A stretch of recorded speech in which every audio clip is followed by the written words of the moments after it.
Good evening. This is my birthday weekend. My birthday is on Monday, and it's going to be a wonderful celebration, but there's no Wi-Fi there, so I wanted to do a meditation just for you folks.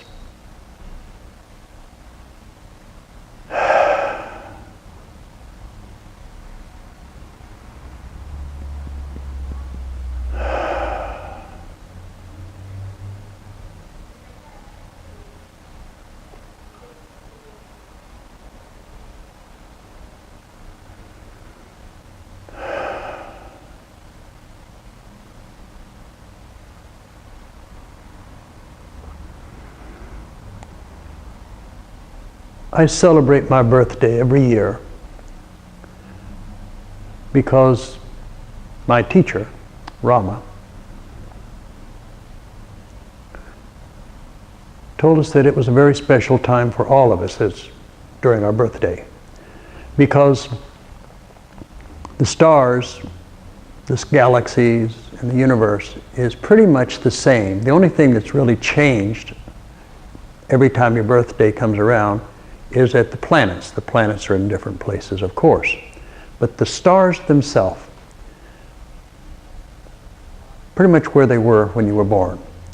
And when you entered into this plane of existence, you actually came from that. You came into this little world, into this solar system, into this Earth, into the place we were born at a very specific time. And during that time, we had a reason for coming here, a karmic reason for showing up on this time around. And if you're open to it and you can see a little bit better, you'll see that there's a line of energy that happens on your birthday, and it's kind of repeated about 6 months later. So the line of your energy that passes through this solar system is passing through, but you came in at a certain time, at a certain place, to a certain family, under certain circumstances. Unique. Even if you're identical twins, still a couple of minutes apart. So everyone is unique. Your birthday is unique. So I have found that as I get older, I can start seeing the trajectory that my soul has been on throughout my time here.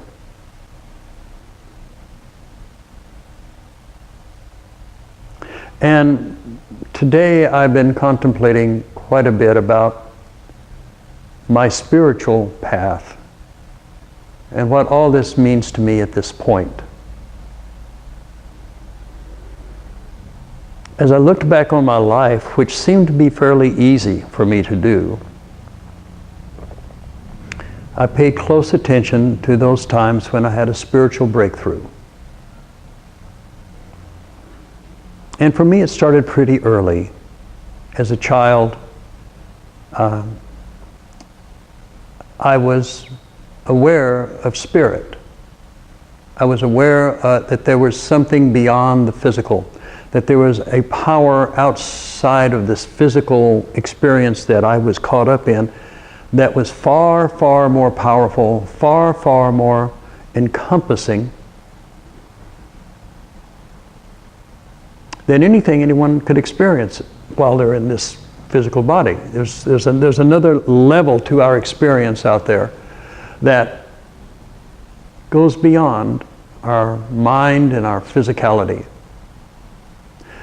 And there is a part of us that is in touch with that eternal self.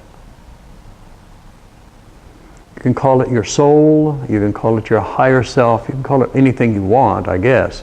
But it is that part that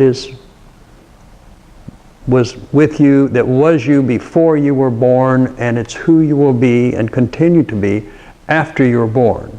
And when we drop into these bodies, it's a very interesting experience because First of all, you're given amnesia. You forget everything. You just drop in, your consciousness drops into these little bodies. It comes right in through the top of the head. That's where that soft spot is. Your soul enters there and just lights up these various power centers as it enters the body.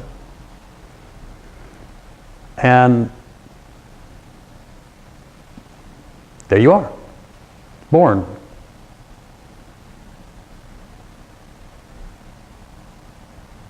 Fascinating.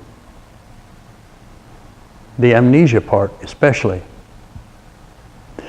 At that moment you have no family, you have no language, you have no society, you have no religion, you have nothing. You're just a little awareness, but you're a ball of awareness that really isn't aware of anything, it's aware of things. And your first experience seems to be a subtle, quiet separation, a sense of separation, a sense that now you are, there's you and there's something else. And it's completely undefined in the beginning. You have parents, you have all things, but you're not aware of it. You're just aware of energy forms moving around you. Your eyes are learning to focus. You start moving your hands a little bit. But mainly the DNA of your body takes over and just runs the show. It cries when the body is hungry. It has a different cry when it needs to be burped. It has another, it takes care of all of the issues that you have. And your little consciousness sits inside that body for the first 2 or 3 months, basically just watching what's going on as you're being handed around to various forms, and some of them are big and some of them are small, and some of them are making funny sounds and others are just oohing, but there's always the breast. There's the breast. And there's mama. And you become aware that there are things and beings around you that are separate from you, but they love you. They take care of you. You're mostly aware of your mother first, which is appropriate. That's the being you came out of, your physical body anyway. That's the being that gave you the aura that you have around you. You get that from your mother. So there's a special tie with your mother that you don't have with anyone else. And that tie in the beginning has one divine essence. And that essence is this incredible love. When a mother takes their baby and holds it in her hands, there's this love, a connection that goes on between them that is indescribable, really. It's really very powerful. And that being takes care of you, hopefully, if she's alive and doesn't die. But there is this sense of love. And as you develop a little bit more in the coming weeks, you start discerning more and more. You've got the big form that holds you at times. You're a little rough. When he kisses you, you feel his whiskers. You're aware of the smells. You're around your siblings. They come around and they poke at you, giggle at you. But you're in the world now. You're becoming aware of your surroundings. And as you become aware of your surroundings, you become more and more aware of duality. And duality locks itself in fairly early. And once that duality locks in, it becomes almost like a shell or or a cocoon that's wrapped around you, a little fiber at a time, and you're wrapped up inside this cocoon, and you're pretty much fixed there for most of your life. Very few people learn another language before they die. They usually die speaking the language they were born with. Most people live in the same house or the same state that they were born in. For sure, most people live in the same area, around relatives. I mean, people don't move very much in a lifetime generally. Now, in today's world, that's being kind of shifted about because travel is so available. But we're in a time of change now. But getting back to this experience of duality, we get locked up into it, and we get so locked up into the physicality that it just wraps itself around us. And there we are inside, but it's wrapped around us. We have a name now, we have a gender, we're learning a language, we're learning our place in the family, we're learning what to do, what not to do, we learn what's pleasurable, we learn what's painful, we develop attractions and aversions, we have joyous expressions of life, and then we have terrifying moments in which the body just takes over and you're uncontrolled. There's all kinds of things that go on in that first year.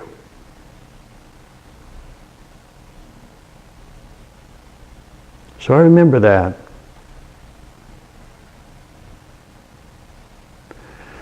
But then as I looked at my life moving forward, I started seeing that my mother always took me to church, and she was a very spiritual lady. My mother prayed a lot. And I started to see, almost from the beginning, that there was another part of my nature. There was a part of my nature that wasn't physical, that really didn't have anything to do with my family, and it seemed separate from me. In the beginning, this was called God, and my concept of God was very childlike in the beginning. I figured that God was like Santa Claus, this bearded, amazing, loving being in the sky, and he wasn't like us. He could see everything and know everything. But in my little childlike manner, I gave him a personality. I gave him a form.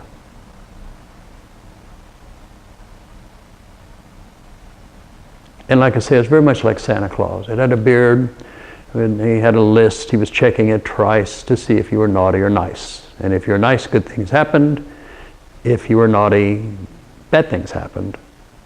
It's very simplistic. And there was me and this God. And then when I was about 5, something happened. It happened in church, strangely enough. I felt compelled to go down to the altar and pray. And everybody thought it was so cute, this little 5-year-old boy going up and praying at the altar with everybody else. But I felt compelled to do it. And when I went there, and I felt that presence of the divine, and I opened my heart to it, everything started to fly away. And this incredible light and energy came up, and the world and the universe dissolved. And I went into that.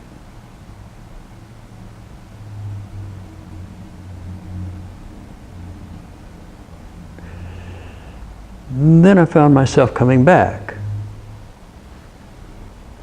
My mother told our friends that I had changed, that I wasn't the same.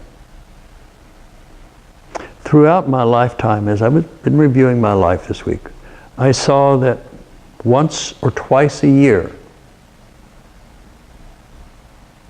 every year, I would have an awakening experience. It would just pop up.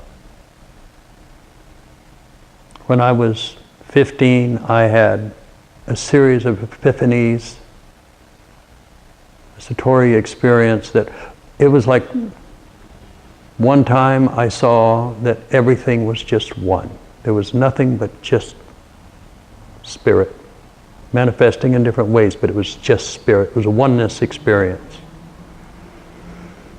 Another time I had an awakening in which I experienced that there was no time or space. That was a construct that we humans have, but in reality there is no time or space. And that this thing that we're in is literally a dream of spirit. I was born in Christian, in the world, and I had not heard of Maya or any of that Far Eastern stuff yet. So these experiences just kept happening, and every time they would happen, my experience of the world would shift and change. My view of God as being this huge Santa Claus in the sky, that if I did right, it would help me out, or it would do that sort of thing, started to disappear because the separation between me and spirit started to dissolve. And every time I would have one of these epiphany experiences, that dissolution would take place. Now, in my case, although my mother was very spiritual and she encouraged me as much as she possibly could, there were still structures around that when I would come back into my body and into the world,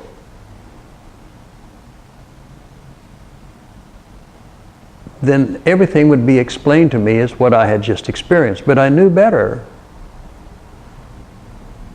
But people would say that I had had visions or whatever. I had dissolved in spirit is what I'd done. And like I said, this happened about a couple of times every year. And then I would spend the rest of my time being a little boy. And then these things would happen and it would change me again, and then I would come back and I'd be a little boy again, a little different, but still a little boy.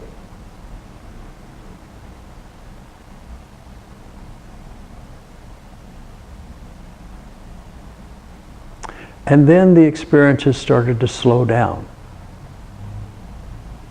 They quit happening so often. So I started searching different paths to see if I could get those to happen more readily. I kept looking for a place that I could go to where I could enter into that spirit every time. And it just eluded me. I went from a Pentecostal, evangelical upbringing into a spiritualist church. And then I moved from there into transcendental meditation. And that opened up a world for me. I started having experiences again in transcendental meditation. The world started to dissolve. I started to actually go into samadhi, and I was having difficulties.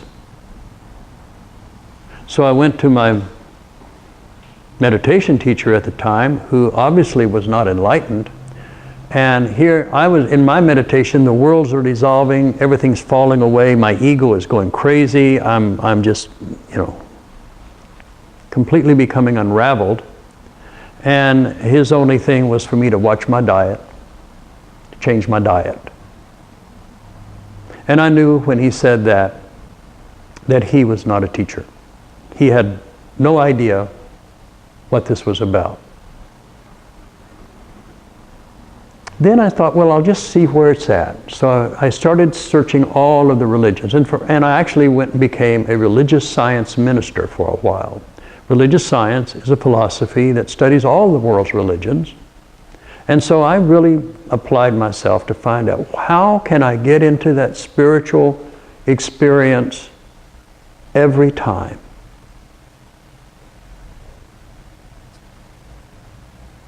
And it kept eluding me. The philosophy was wonderful.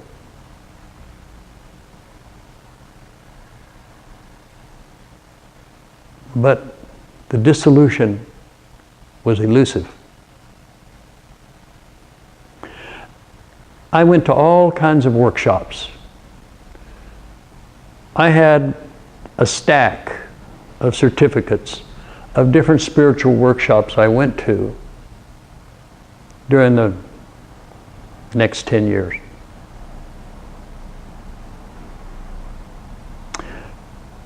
I had a friend of mine who created a university, East-West University, it's a metaphysical university. And he asked me to send in all of my certificates. So I did. He called me over to his office one day and bestowed upon me a doctorate of divinity in awareness psychology. So now I could call myself doctor. And I took that certificate and I went out to my car and I sat down and looked at that. And it was one of the most saddest, depressing times I have had. Because even though I had been recognized as having awareness, as being complete and recognized as a spiritual teacher, I knew in my heart that I was far from that. That piece of paper, while other people might think it's really fun and very meaningful, meant nothing to me. I was so depressed.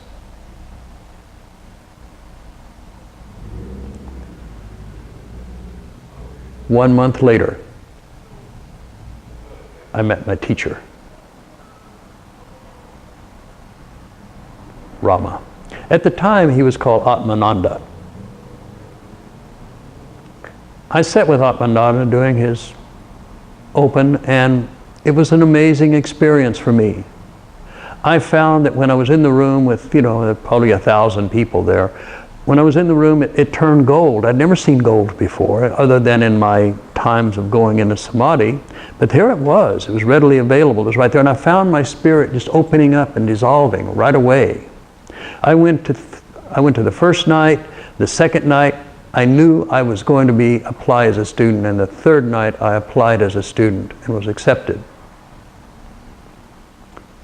At our very first meeting there in Santa Monica, he got up and he said he had changed his name to Rama. I studied with him for 1 year. I didn't miss any event that I could possibly make. It was the one thing in my life, because from the moment I met Rama, for that whole year, every time I sat down to meditate, I would just go out there. It was an amazing experience of just light. I became very dissolved during this year. Everything was dissolving for me, but I could not have been happier. This is what I had been searching for my entire life. I was going into spirit, and I was dissolving into spirit in ways that I had never experienced before, and especially when I sat with him. It was an awakening that just continued on and on and on.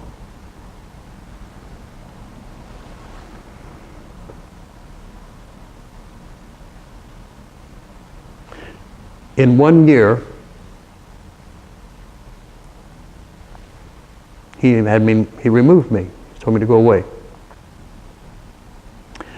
And I was completely devastated. I could still meditate and go very high, but it wasn't the same as when I was with my teacher. And then it so happened that I was kind of tricked into teaching a meditation class. That first class was quite amazing for me, because I went in, I had my music set up.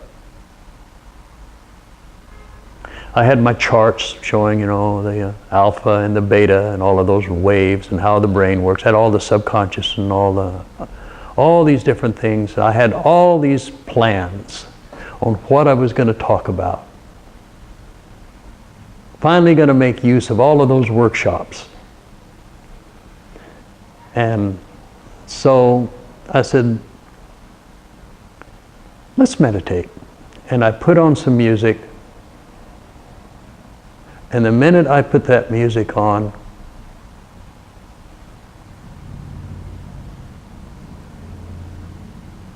I just went into God. I went into samadhi. I was so out there. It was as if every time I taught from there on, it was as if I was sitting in the room with the Rama on the first row. They were always powerful meditations. I had finally found my path. I had finally found that jewel of great treasure, spirituality. It was indescribable. And since that day, I've always tried to teach because it moves me into spirit deeper than I can ever go on my own. There's a karma to teaching, I've found. And the karma is that when you're trying sincerely to help other people awaken to their spiritual nature, that karma comes back on you in beautiful ways. The teacher always learns more than the student.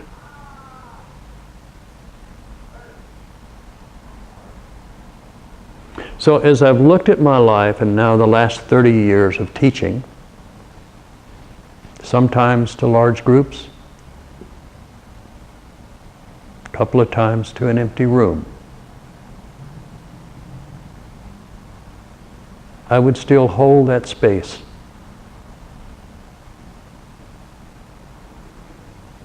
I would open my heart to spirit. I would open my heart to feel that divine love.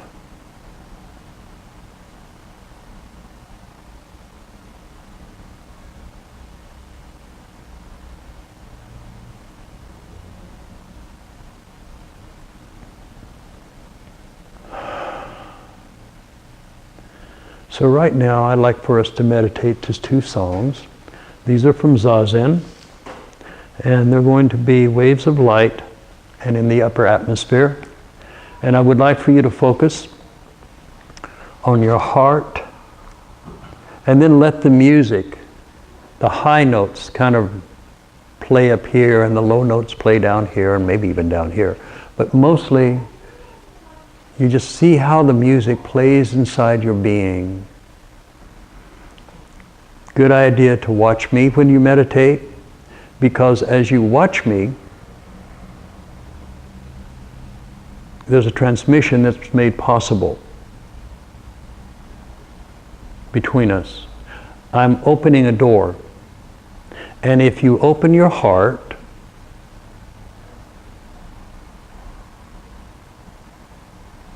then you can walk through that door into another room. Spiritual teachers, as I see it, are just doors. Christ said, I stand at the door and wait for you to knock. And when you knock, he lets you in. And that's the way meditation works. When you're with a teacher such as myself, who goes into pretty deep states of meditation, it becomes an opening for you. But you have to walk through. And you walk through with your will and your intention for more spirit. See how much you can dissolve. See how much you can surrender to the light. See how much you can let go of your life and just give it all to the divine. Let that divine manifest in you perfectly. So let's start with our heart.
Take a breath. Be present.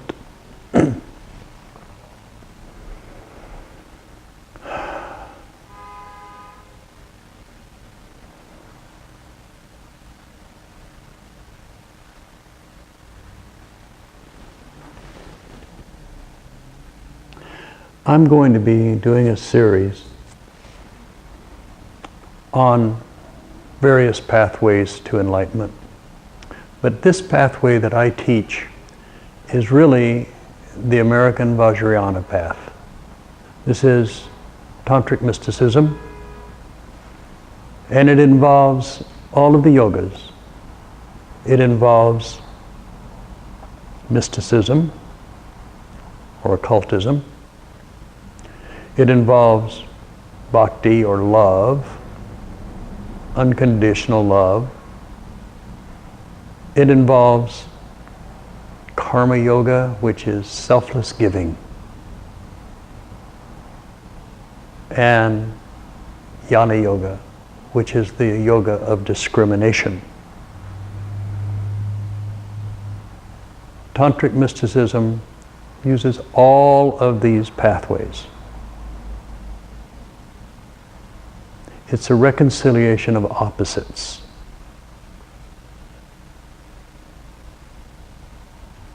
And in that reconciliation, there is a dissolution that is made possible if you practice it correctly. But this evening, I want to talk just a little bit, to give a little prelude, about one of my favorite aspects of the divine, and that is love. We have love all the time in different ways. We have, you pick up a little puppy or a little kitten, hold him. A little puppy, you smell this puppy breath, and it's wiggling this little tail. And your heart just opens. You hold a baby. Oh my, my. Love. You love your parents, you love your siblings, you love your friends, you love certain teachers, certain uncles and aunts. You have different, but there's always this feeling of love. It's around. But it's not just with people. I mean, sometimes you can be by yourself and maybe looking at a sunset, and your heart just goes, wow, that's a lovely sunset. And when you're looking at that love, you just feel love. There's this, wow, magical moment of love.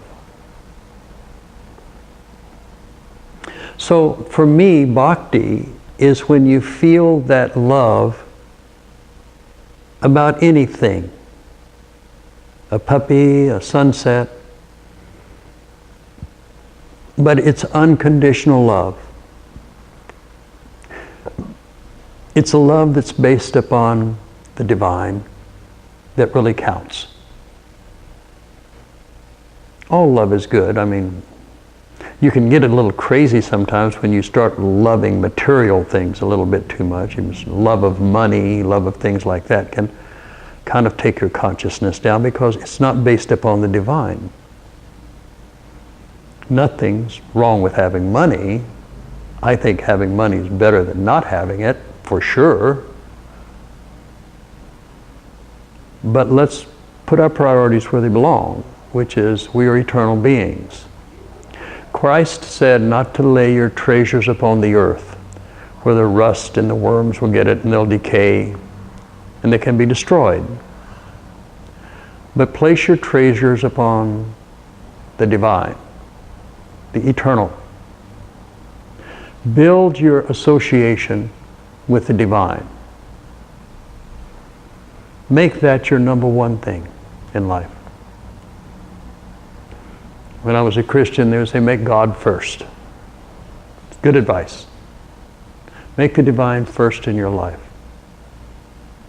And then after you do that, you come down and you start dealing with the everyday matters of life. But you're dealing with the everyday matters of life in a different way. You're not manipulating, you're not controlling, you're not dominating. You're not acting out of fear or projecting fear. It's a different operating system. You find that when you put the divine first, you start operating more with this sense of love that transcends anything in front of you.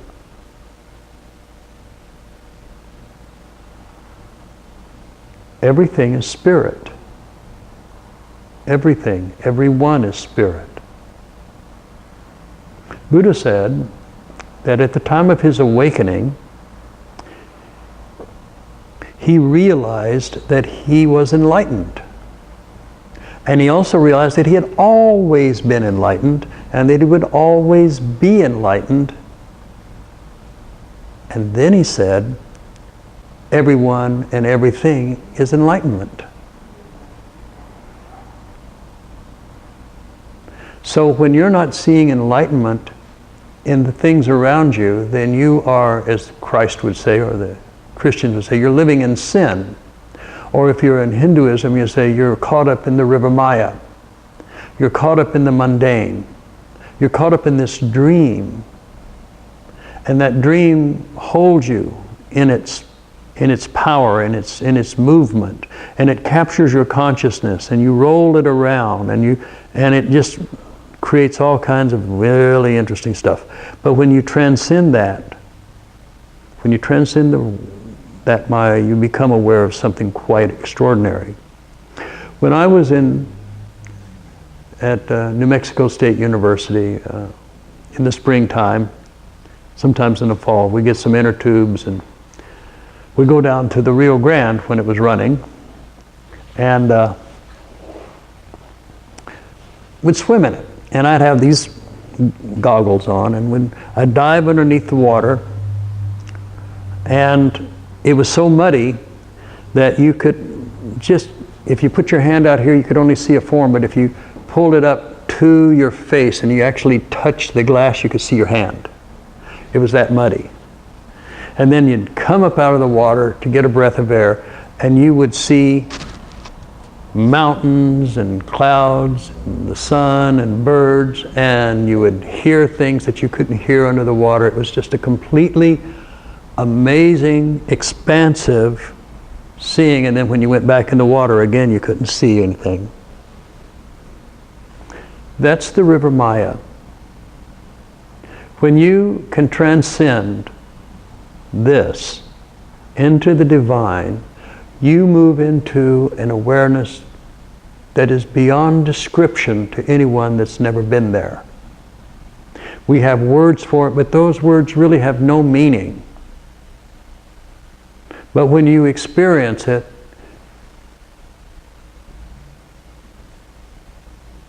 it's monumental. To go back in my life, you can see that as every once in a while I started coming out of the water on my own throughout my life. And I became very frustrated because I couldn't stay above. I was always just coming up and going down, coming up and going down, coming up and going down. And then when I met my teacher, suddenly, every time I'm with him, I'm like floating on top of the river. We're just floating along there on the inner tube. And then when the meditation was over and I'd go back home, I'd slip down in the water, but I wouldn't slip down too deep. I would slip down a little ways so I could still see. And every once in a while in my meditations at home, I would kind of peek up against the water and even see it again and then come back down. And then when time would come around for me to meditate with him again, there I'd go.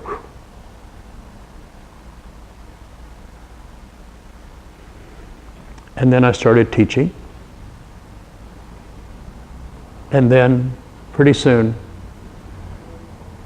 I found that I started hovering right on the surface.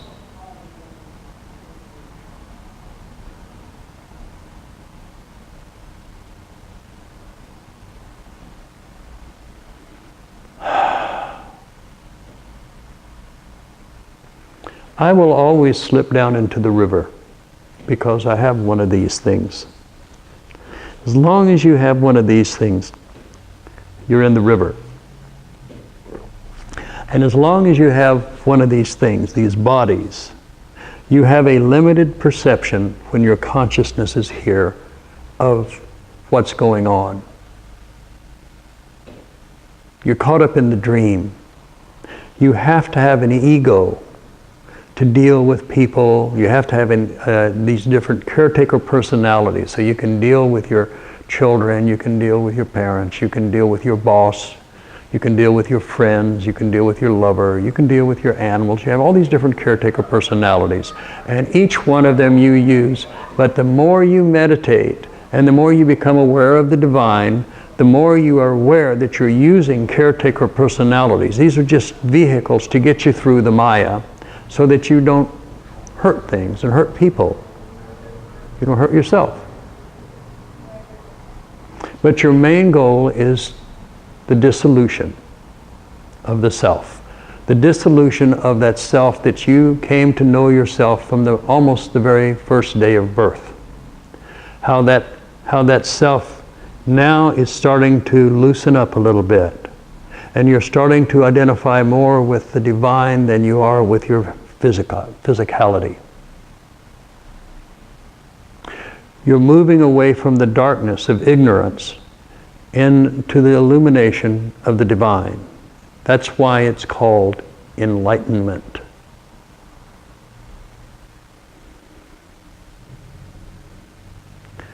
And there's practices that you can do that will really help you along the way. There's prayer. Prayer is when you take your being and you focus on the divine and you really move into it. It's like you're like a little child asking for one more little cookie. Can I have one more cookie? Go into divine, just a little bit more, just one more cookie, one more little bit of light. And you pray for that. And then when you see someone in trouble, you pray for them to find light, to get free of the suffering that's surrounding them. So prayer is so beautiful. There's a recognition of the divine in you and the divine in other things, and seeing that divine love that you feel, that unconditional love being projected upon what appears to be separate from you, but is not. The next thing we use contemplation. Contemplation is when you're reading a very high book. You know, I'm currently reading some books from Trungpa Rinpoche, Kojun Trungpa. 3 very thick books. And as I read them, it's like I'm remembering things.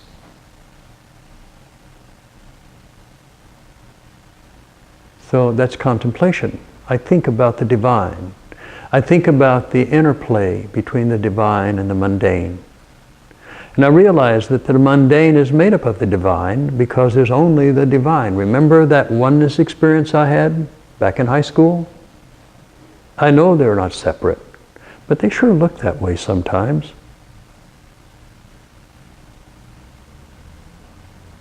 But I know they're not. So I contemplate, why is this separativity happening? What am I doing here? What can I do to raise my consciousness? And then there's the third, very, very important step, is meditation. And meditation has many, many different forms. It's kind of like solitaire. There's lots of different ways to play solitaire. Meditation is like that. You can meditate on a candle flame. You can meditate upon a mandala, which is this geometric figure with the dot in the center, or you can meditate on a tanka, such as the one behind me. You can meditate upon a mantra, such as Om or Shring. You can meditate chanting. I've seen people meditate chanting in a language they did not understand and didn't care to understand. They just wanted to say the words. It got them to stop their mind as they were thinking these words, you know. Sanskrit words. Just what does that mean? They don't know. They're just saying the words. And they're saying these and reciting these meaningless words to them because they don't know what they mean. They are able to stop their thought and move into an altered state of mind that transcends the physicality. So there's all different types. You can beat drums and meditate. You can chant and meditate. You can sing and sing and sing in the spirit, and it becomes an incredible meditation. You can dance. You can twirl. But whatever you do, when you focus your mind upon one thing, your thoughts start to slow down. And if you can hold that focus right on whatever that point is, that mantra or that center dot in the middle of a mandala or the tanka that's in front of you or a teacher who's in deep meditation, you will start finding your thoughts to slow down. And if you can hold it there, your thoughts will stop, and that undoes the glue of your realities. It just starts to dissolve everything. And you move into spirit in this amazing way. It's like the rising of a phoenix out of its ashes. You just rise up.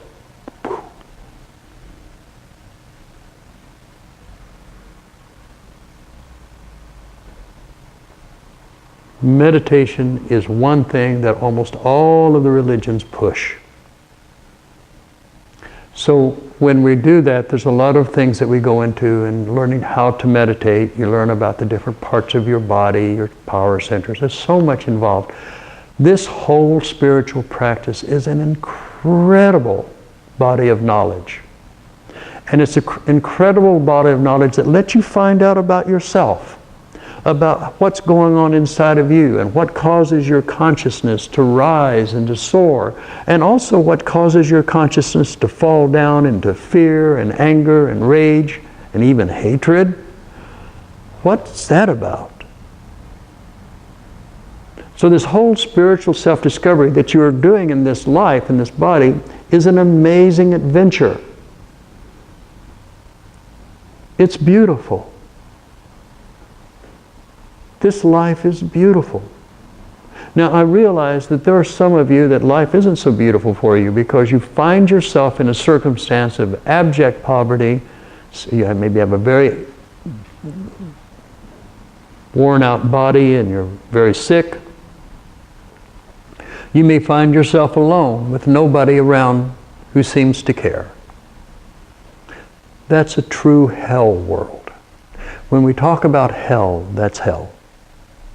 When you're striving every moment just to protect your family, every single moment just to get food on the table, when you're doing all of these things, it's hell because you don't have time to break free of this hell to see the beauty that's possible. I have a very good friend of mine who runs a meditation, spiritual community. And it's amazing the transformations that go on. He has them do martial arts, he has them meditate, he has them study all these different books, he has them increase their body of knowledge into areas that they can make better money. In other words, he's providing them education to lift them out of the poverty and out of the despair that they have found themselves in and the traps that they have found. And so he's helping them with that. He's got this whole program going, and I'm watching this group just blossom.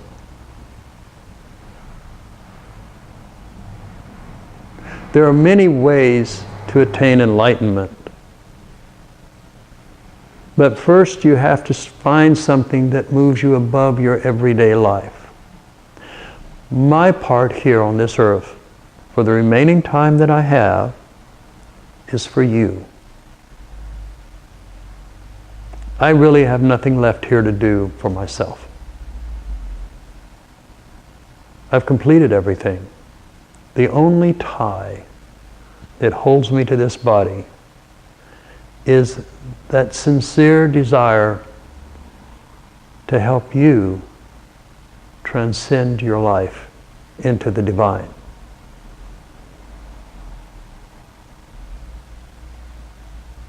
And whether that's one person or 50,000, my intention is unwavering. So here, coming up on my 71st birthday, I'm here to tell you that this is an amazing life.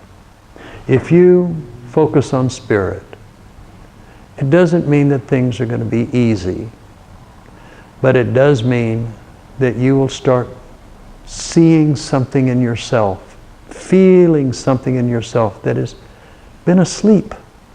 It's always been there, but it's been asleep. Now it's time to wake up. This is time to wake up.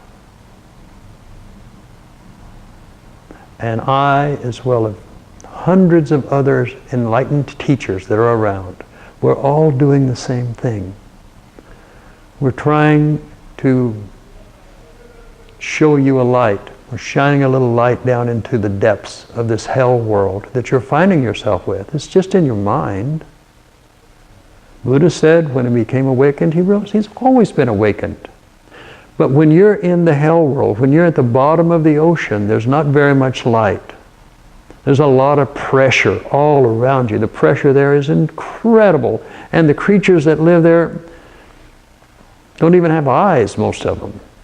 They just walk around and... But as you move up toward the top of the ocean, you become more and more aware of the light. The pressure of the ocean is less until you reach a point where one day you find your head sticking above it and you see a reality, a universe that you had no idea was there. You read about it, but there it is. That's your destiny. Everyone that sees this will at some time experience that. Hopefully in this life. But we have a very long time to go because we take these bodies, fall into them with amnesia, create realities or experience realities that are given to us, and we transcend them over and over and over again. We're only here for a few short decades. I've been here for 7. I don't think I'm going to see my 8th decade. But that doesn't matter. What matters, my friend, is how are you doing? Can I do anything to help? I think I can. We're going to finish this evening with one meditation from the heart. And I want this to be Brush Fire by Zazen. This has always been one of my favorite songs. I heard this song, strangely enough, for the first time. I was in Pacific Palisades on a balcony in this apartment of a friend of mine. And we were looking up on the hill above us, across the way. And there was a brush fire going on there. We were watching this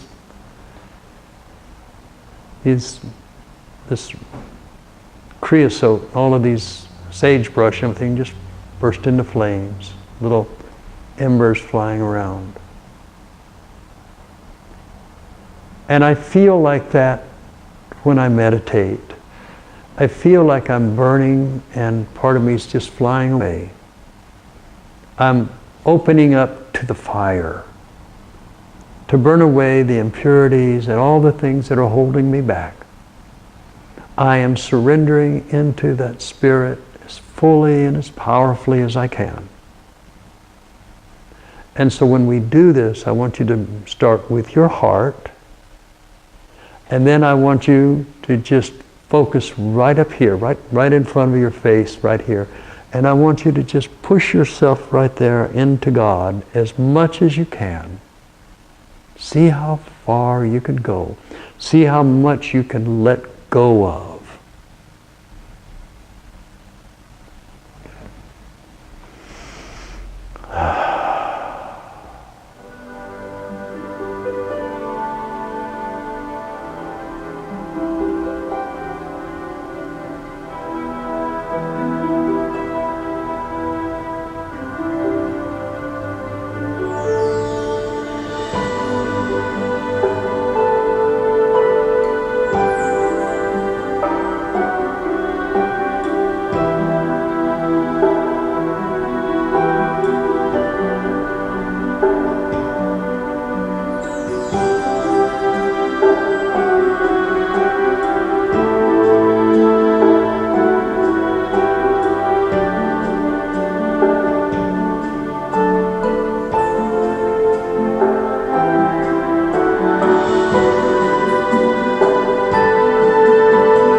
Good luck on your journey into light. Namaste.